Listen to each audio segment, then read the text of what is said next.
I was in the business lounge at Toronto Airport, and I'm not normally in the business lounge because I'm just an author, but I had a pass because on my last flight, I won't name the airline, I got locked in the airplane washroom.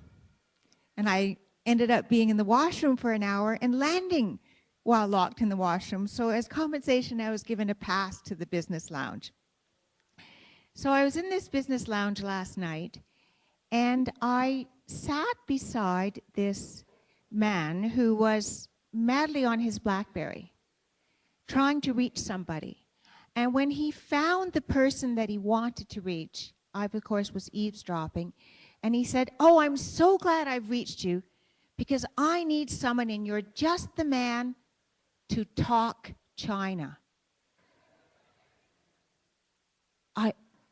I immediately took my pen and I wrote these words down, that he is looking for somebody to talk China. Well, today we're talking about banned books, but I'm going to tell a story that you cannot even talk about in China. 1989, May 23rd, in the middle of the afternoon. It's the 6th week of the pro-democracy square protests in Tiananmen Square. It's also the 4th day of martial law in the capital. So there are tens of thousands of students in the square, still thousands pouring off the train at the Beijing railway station to join the students. But because there's martial law in the capital, there's a feeling that, well, would the troops and the tanks enter the city? But they still remain, despite this 4th day, they still remain on the outskirts, not coming in along the main arteries into the town. So on this morning, ordinary Beijingers get up and they think, well, there's still no military presence in the city, so they greet each other in the way that they had in the weeks before. Have you been to the square yet? And so Beijingers themselves now start thronging, numbering into the hundreds of thousands on the streets converging on the square. 3 young men from Hunan province have planned for this day, at the height of the crowd, an act of protest. They make their final stop, which is at a food vendor just opposite Mao's portrait at Tiananmen Square. The food vendor is selling jianbing, which is a Tianjin pancake. So the vendor might be a bicyclist, and it was a portable grill attached to it, a circular charcoal grill. And the pancake is a mixture of milk and mung bean paste, which they pour onto the round griddle, swirl it around, add a few spices, flip it in half over a breadstick. And it's the snack of choice from morning to night. And you can pay a little extra and have an egg put in it, which makes it really fluffy and light.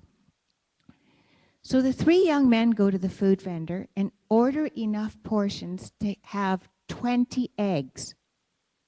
And they ask the vendor, will she crack the eggs in the way they want? The eggs are cracked right near the pointed end, as close as possible.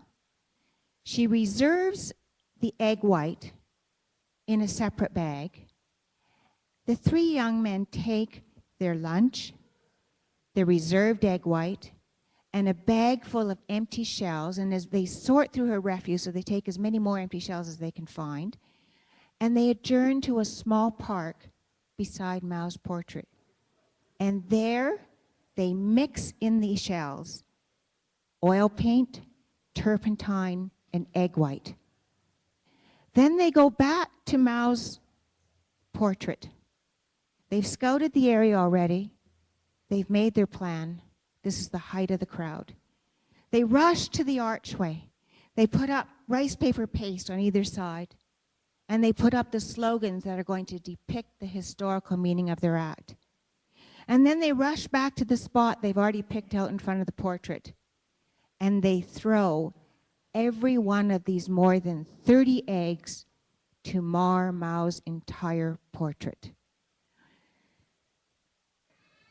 Well, not 3-4 hours later, the 3 young men from Hunan have disappeared into the Chinese prison system.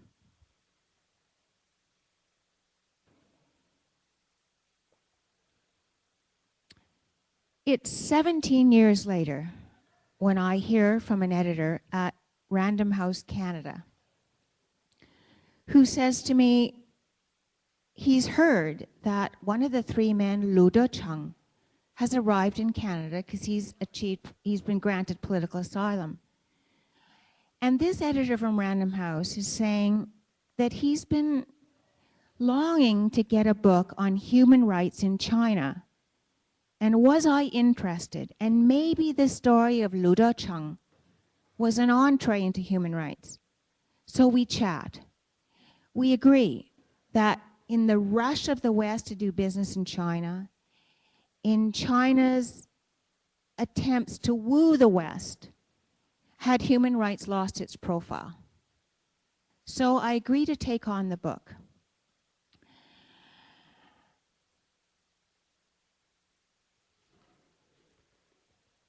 This is from when Lu Chong is a boy of about 8 years old, and he grows up in a town, Luoyang, which is a backwater of a town along a river, deep in the heart of Mao country in Hunan province. And Lu Chong is about 8 or 9.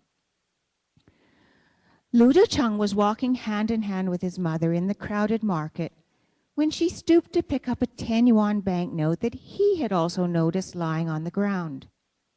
A 10-yuan note was a rare sight, nothing larger than a 5, for most an entire week's wages, would ever pass through most people's hands. His mother caught up to a man walking just ahead. She tapped him on the shoulder and showed him the 10-yuan note and asked if he had dropped it. Lu Chong had not seen the note fall to the ground, and he was sure his mother hadn't either. So who knew who it belonged to?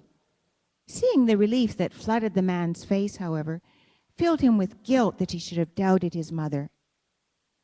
On another trip to the market, the two were on an errand to buy her some cotton slippers with a rope sole. A pair cost 2 yuan. When his mother found and paid for the purchase, the clerk gave her an extra 10 yuan in change. His mother immediately realized the mistake and handed it back. Lu Chong's large eyes widened. What a good person my mother is, he thought. After all, this was a state shop. The clerk was a state worker. It wasn't her money, not like the man in the market who had dropped a 10-yuan note of his own. Later, back at the bus station dormitory, Lu Chong was excited to share the story. He told a neighbor how his mother had returned the extra 10 yuan. The neighbor was scornful. What a stupid woman your mother is.